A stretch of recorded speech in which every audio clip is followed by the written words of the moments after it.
পাকিস্তানে টানা ভারী বর্ষণে সৃষ্ট ভয়াবহ বন্যায় পরিস্থিতি দিন দিন আরো খারাপ হচ্ছে।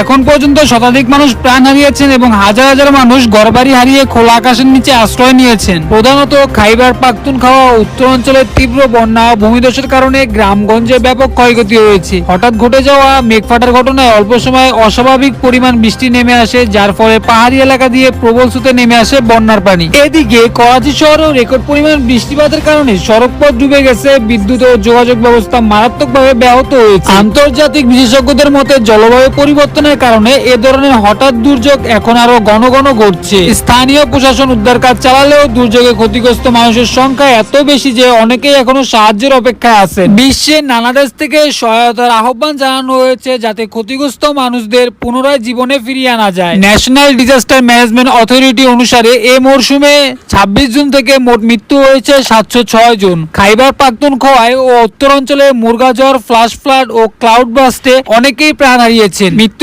সংখ্যা অন্তত নিয়ন্ত্রণহীন 327 জন পর্যন্ত পৌঁছেছে। আরও এক প্রতিবেদনে বলা হয়েছে সাম্প্রতিক এক সপ্তাহে 400 জনের বেশি প্রাণ হারিয়েছে। ধন্যবাদ আমাদের পাশে থাকার জন্য। দেখা হচ্ছে পরবর্তী কোনো ভিডিওতে। সাবস্ক্রাইব করে দিন আমাদের চ্যানেলটিকে এবং ভিডিওটি